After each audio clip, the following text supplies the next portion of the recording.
Hello my dears, आप सभी लोग का मेरे यूट्यूब में बहुत बहुत स्वागत है। आज मैं आप लोग को बताने वाला हूँ कि लैपटॉप वर्सेस डेस्कटॉप यानी लैपटॉप के कंपैरिजन डेस्कटॉप कौन सा बेटर होता है और इन दोनों में से आपको कौन सा लेना सबसे बेटर होता है। तो दोस्तों, आप सब लोग बहुत अच्छी तरीके से जानते हैं, जब भी हमको कोई चीज़ लेना होता है तो हमारे दिमाग में वो चीज़ पहले से आ जाती है और सबसे पहली जो इसमें बात है वो हमारे प्राइस की बात होती है कि हम कौन से बजट के यानी कितने प्राइस का लैपटॉप या डेस्कटॉप खरीदने के लिए सोच रहे हैं। तो दोस्तों, जैसे अगर एक छोटा सा मैं एक मोटा सा एक अमाउंट मान लेता हूँ, जैसे 30,000 रुपये के रेंज में आप कोई लैपटॉप या डेस्कटॉप आपके माइंड में चल रहा है, दिमाग में चल रहा है, आप सोच रहे हैं कि ये चीज़ हम लेंगे, तो इसके लिए आपको सबसे बेटर क्या होगा, ये चीज़ के बारे में मैं आज बात करने वाला हूँ। दोस्तों, अगर आप लैपटॉप लेने के इच्छुक हैं और अगर आप उस लैपटॉप का इस्तेमाल ट्रैवलिंग के दौरान या आपका जो वर्क है, मीटिंग्स वगैरह, मतलब ट्रैवलिंग आप ज़्यादा करते हैं, उसको लेके चलना होता है, बहुत ही कंफर्ट लैपटॉप होता है ले जाने आने के लिए। अगर आप उसको ले चल के साथों साथ काम करना चाहते हैं तो आपके लिए सबसे बेटर ऑप्शन लैपटॉप है। अगर वहीं हम डेस्कटॉप की अगर बात करें, अगर आपका जो भी वर्क है अगर वो एकदम निश्चित है कि आपको जो है किसी ऑफिस में, घर में या कोई ऐसे एक अस्थायी जगह जहाँ पे आप वहाँ पे बैठ के हमेशा एक प्रॉपर तरीके से काम करना चाहते हैं, अगर आप ये चीज़ पहले से शेड्यूल तैयार कर लें यानी सेट कर लें कि हमको करना क्या है, हमको ज़्यादा लेके चलना है या घर पे ही बैठ के ज़्यादा काम करना है, अगर आपको घर पे या ऑफिस में या कॉलेज में बैठ के ही काम करना है तो मेरे हिसाब से सबसे बेस्ट आपका डेस्कटॉप होगा। दोस्तों, अगर हम लैपटॉप की बात करें तो लैपटॉप की जो स्क्रीन साइज होती है वो एक फिक्सेबल साइज होती है, यानी आप उसे चेंज नहीं कर सकते हैं। अगर यहीं पे हम बात करें डेस्कटॉप की, तो डेस्कटॉप में आप बहुत ही आसान तरीके से किसी भी मॉनिटर का साइज आसानी से बदल सकते हैं, यानी मॉनिटर को आप रिप्लेस कर सकते हैं। और जब मॉनिटर को आप रिप्लेस कर देंगे तो आपकी साइज आसानी से बड़ी हो जाएगी, यानी हम बाद में भी इसकी साइज को ऑटोमेटिक अपग्रेड कर सकते हैं, यानी चेंज कर सकते हैं और इसका इस्तेमाल करते हैं। अगर यही चीज़ मुझे लैपटॉप में करना होगा तो हम इसका प्रोजेक्टर का इस्तेमाल करते हैं, लेकिन ये सारी चीज़ें बहुत कॉस्टली हो जाएंगी। इस वजह से भी आपका डेस्कटॉप काफ़ी बेटर है मेरे हिसाब से। बाकी आप जैसा आपको बेटर लगे, मैं कंपेरिजन करके दिखा रहा हूँ।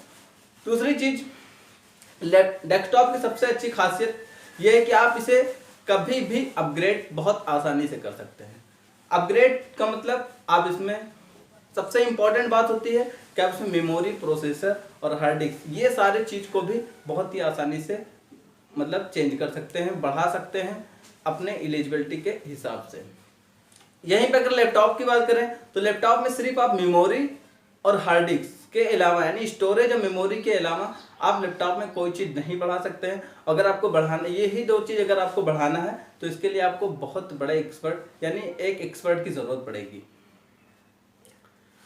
डेस्कटॉप में एक और खासियत होती है, पुराने से पुराने डेस्कटॉप को आप बहुत ही आसानी तरीके से आप सिस्टम को एक नए तरीके से अपग्रेड कर सकते हैं, उसका प्रोसेसर अपग्रेड कर सकते हैं, नया मेमोरी अपग्रेड कर सकते हैं। इस तरीके से एक पुराने सिस्टम को भी हम नए सिस्टम में कन्वर्ट कर सकते हैं। धीरे धीरे क्या होता है, जो भी हम सिस्टम आज के समय में खरीदते हैं, आने वाले 2-4 साल में वो स्लो प्रोसेस हो जाता है, तो हम उसको आसानी से अपग्रेड कर सकते हैं डेस्कटॉप में, जबकि ये चीज़ लैपटॉप में करना थोड़ा मुश्किल होता है।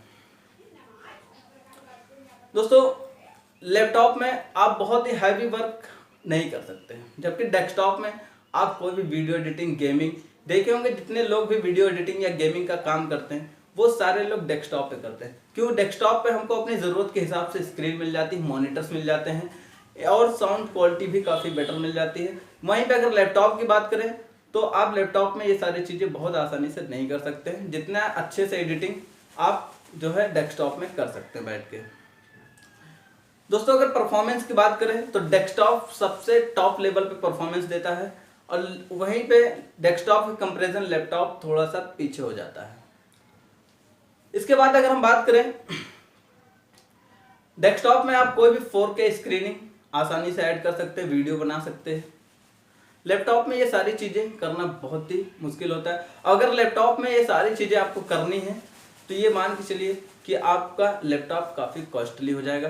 तो दोस्तों, इस तरीके से मेरी राय है कि अगर आप एक जगह बैठ के काम करना चाहते हैं तो मार्केट में बहुत सारे डेस्कटॉप्स कम प्राइस में अवेलेबल हैं आप उसको आसानी से परचेज करके आप एक बैठ के निश्चित रूप से हैवी वर्क कर सकते हैं, हार्ड वर्क भी कर सकते हैं आसानी से। और लैपटॉप अगर आपको ट्रैवलिंग्स वगैरह ज़्यादा करना मैंने बताई तो आप उसके हिसाब से आपका लैपटॉप ज़्यादा बेटर होगा, वरना आप डेस्कटॉप ही परचेज करिए, ये मेरा सजेशन है।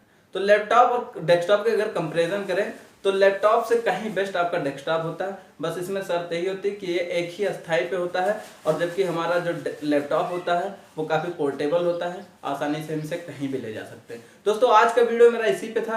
आप अपने हिसाब से कॉन्फ़िगरेशन और सिस्टम की कॉन्फ़िगरेशन वगैरह और जो जनरेशन यानी जिस टाइम जो कॉन्फ़िगरेशन चल रहा है, जो जनरेशन चल रहा है, आप उसके हिसाब से लैपटॉप या डेस्कटॉप कुछ भी परचेज करिए। तो आप पहले कॉन्फ़िगरेशन को सही समझ लीजिए। अगर आपको इस चीज़ के बारे में नॉलेज नहीं है तो किसी एक्सपर्ट से समझ लीजिए, उसके बाद ही आप डिसाइड करिए। फिर आपके ऊपर डिपेंड करता है।